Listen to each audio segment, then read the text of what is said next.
Media Vietnam merilis berita, Indonesia akan kembali kedatangan gelandang sekelas Premier League. Pelatih baru Indonesia, Patrick Kluivert, baru-baru ini mengonfirmasi bahwa tim ini akan menaturalisasikan Jairo Riedberg, pemain yang bermain untuk Royal Antwerp di Belgia.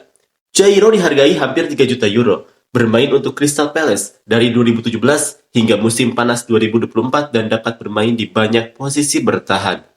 Seperti inilah komentar fans Vietnam. Jika Indonesia tidak hadir di Piala Dunia, saya akan bunuh diri. Tim Indonesia lebih terkenal di Vietnam dibandingkan tim Vietnam di tanah air sendiri. Tim Indonesia sudah berkembang, namun masyarakat Indonesia belum berkembang. Masih banyak fans yang mengikuti musim kalah, sedih, menang, dan mendapat dukungan itu nyata. Indonesia, saya tahu seluruh skuad Anda adalah tim Belanda. Bagi saya, Indonesia tidak membutuhkan turnamen dalam negeri lagi. Kalau melihat timnas Indonesia sepertinya Vietnam pada masa penjajahan Prancis. Orang-orang Belanda itu akan memerintah dan menindas para pemain dalam negeri di Indonesia.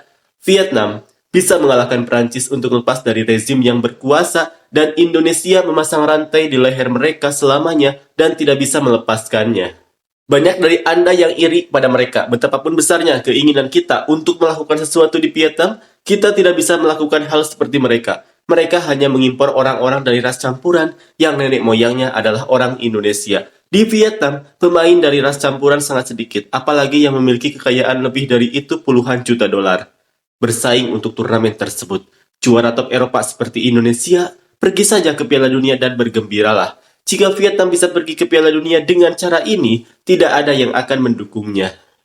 Benar, harus ada uang untuk menyuap, tapi Indonesia tidak kekurangan uang. Negaranya lebih banyak penggemar sepak bola dibandingkan Vietnam, hanya saja prestasinya tidak banyak.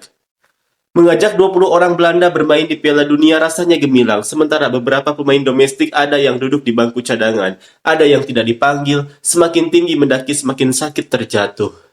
Berakhirnya sepak bola domestik Indonesia. Pemain dalam negeri kemudian merajuk, Si Gim menegurnya untuk tidak bermain agar sengsara. Pengaruh Kluivert cukup menarik orang-orang yang tidak bisa bergabung dengan timnas Belanda untuk menjadi warga negara Indonesia. Apakah ada cara untuk menghentikan orang-orang Belanda yang terbang? Akan menghadapi 2 tim Belanda yang bermain di Piala Dunia. Ternyata Indonesia itu seperti Cina, padat penduduknya tapi pincang. Asia Tenggara tinggal namanya saja. Ayo rebut semua pialanya untuk memecahkan sejarah. Dan mulai sekarang kita pertimbangkan piala dulu Indonesia, baru piala domestik nanti. Jika dia membawa Belanda kecil untuk bertarung, DNA mereka akan hilang. Mereka punya darah Indonesia, tapi mungkin orang-orang Belanda ras campuran itu bahkan belum pernah menampakkan wajahnya di Indonesia. Mau bertanya, jika tim Indonesia pergi bermain sepak bola, haruskah mereka membawa bendera Indonesia? 11 orang Indonesia tidak bisa menang, tidak ada Belanda, tidak ada pesta, tidak ada Piala Dunia. Berikan saja Indonesia tiket ke Piala Dunia. Sepertinya Indonesia berencana mengimpor orang Eropa melalui negaranya. Hal ini telah merusak sepak bola Asia Tenggara. Kapan Vietnam bermain melawan Indonesia? Mau meminta tanda tangan Kluivert. Habiskan semua pengrajin negeri ini. Indonesia ke Piala Dunia satu grup dengan Belanda. Tidak ada bedanya dengan Belanda A bermain Belanda B. Semoga Indonesia segera berpartisipasi di Piala Dunia.